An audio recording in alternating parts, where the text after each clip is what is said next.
Just a little black spot in my heart, and then it kept spreading through my body when you tell me it don't matter what you do. A saloon feels a bit like a dinosaur, doesn't it? In today's world, which has been overflooded with SUVs, especially electric SUVs.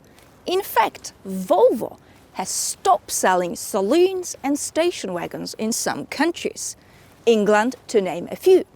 So, does this classy and elegant S90 have any place to be? Should you even consider it? And if so, why? Now, throughout this video, you will see me stripping down. Now, this kind of striptease. I've had this car about 6 months ago, and unfortunately, my cameraman got hit by a bus. No, just kidding. The video files were corrupted. Not in the way politicians are, the files were damaged. Then again, yes, just like the politicians. Anyway, I've had to refilm some bits and bobs, so hopefully this all makes sense. And a bonus, you get 2 seasons in one video. So, shall we hit the road? 1, 2, 3.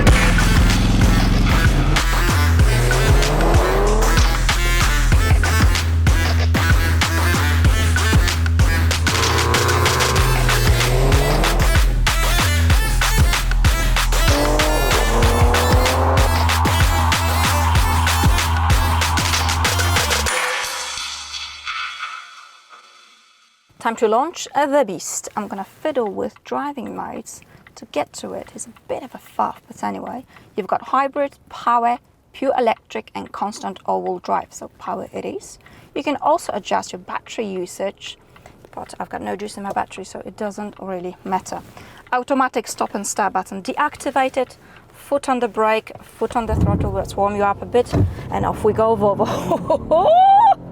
Bit of a tire squeaking. We rise like a phoenix. Jesus, it feels quick. So the declared 0 to 100 is 4.7 seconds, and I am 4.42. Winner, winner, one sausage dinner. That makes me happy. Everlasting love, after all. At a top speed is 180 kilometers an hour. I hear a lot of people saying, I'm not going to buy a Volvo because of the stupid top speed limitation. Really, tough guy? Where else other than a German autobahn you're gonna go faster? My thinking exactly. But this is lovely. Oh, absolutely glorious. Makes me happy.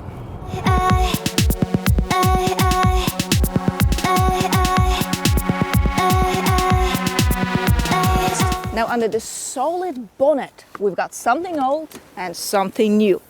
A 2-liter 4-cylinder turbocharged petrol engine which produces 310 horses.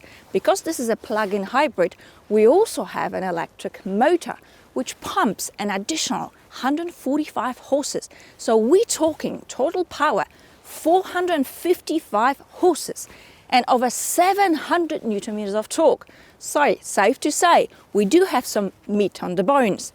8-speed automatic gearbox and all-wheel drive system to handle all this power. Now look at the size of this bonnet. It's huge, I love it. And that's enough about numbers under the bonnet.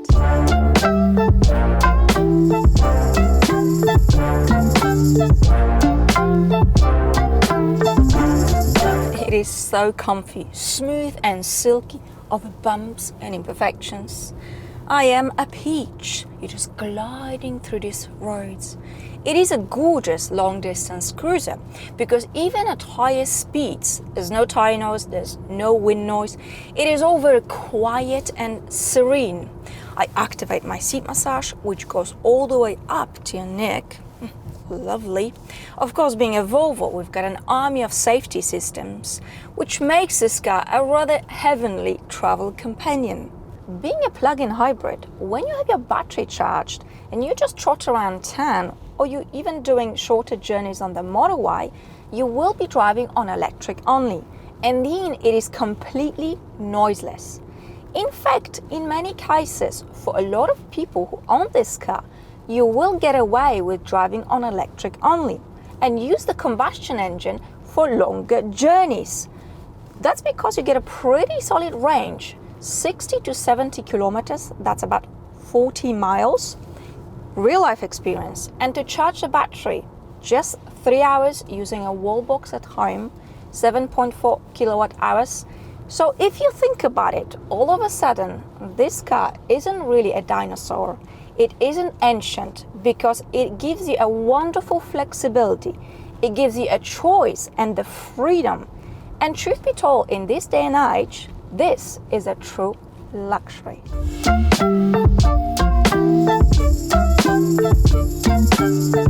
If I look back 6-7 years ago, fuel economy was never a strong selling point for Volvo. I mean, their 2-liter cars were as thirsty as a V8 Mustang. It was hilarious and quite frankly unacceptable. Yet, I see a lot of complaining today. Anna, I'm not going to buy a Volvo because it's Chinese. I'm going to go and buy Mercedes. Really? Well, did you know that the largest individual investor of Mercedes is in fact Chinese? Oops. You see, truth be told, since Geely took over Volvo, they also own Polestar and now Lotus. These cars have improved. I don't know, maybe the Swedish were too hippie, but they badly needed a cash injection to build better cars. And there's a lot of theories, conspiracy theories, that the Chinese want control, they want to take over the world. Well, I also want to take over the world, don't you? You are entitled to have your own opinion. You probably never know the truth. But you see, the reality is that this is a big, punchy car with all-wheel drive system. I have not charged my battery in days. I've driven a lot of kilometers. And my fuel economy is bloody 7 liters. Now you tell me, if this is not an improvement, I don't know what is.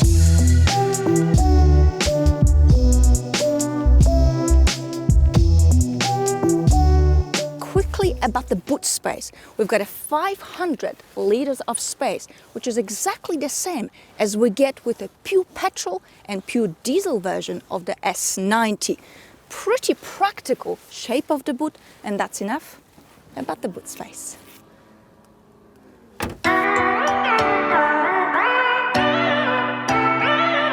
The back seat here is lovely. You've got plenty of knee room, very good headroom.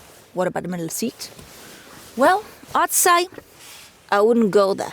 You could put a small child or a chihuahua or somebody you simply don't like. But overall, the space here is pretty and practical. Didn't do a thing. There was nobody around. Nobody, just me and you.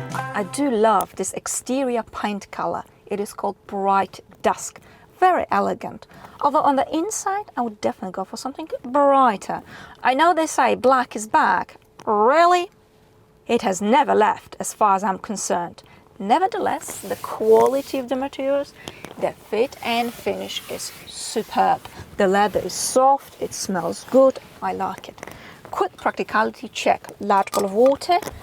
You can easily fit it in the door bin. Pop the bottle in here, very good. In terms of storage space, well, there isn't much actually. There's this flat shelf you can put your mobile phone in, and that's about it. 2 USB-C ports, 12-volt socket. You do get a large glove box, very good. Bowers and Wilkins speakers. I do like the steering wheel, shortcut buttons, clean and simple layout. Digital driver's display, you actually get just 2 options when it comes to the layout. Volvo does like to keep it simple, but it's enough, isn't it? Nice petite key lever. I like it. Okay, onto this vertical infotainment screen. So this is a Google operating system, just like a woman. It is always right. Well, nearly. I'll show you the graphics of maps. So it all looks and feels very familiar. You just enter your destination. It shows you the opening areas and all the useful information. Obviously guides you to your desired destination. Very good. Quick look at the cameras. Oh, these are very good. Probably one of the best cameras available on the market, next to Mercedes, of course. The system itself is easy, straightforward. You can also link your Spotify account. You just have to do it once and that's it. You keep your phone away in that shelf. That keeps you steady and that keeps you safe. Very good. So overall, the cabin, I think this is a very strong selling point, the S90, and I absolutely love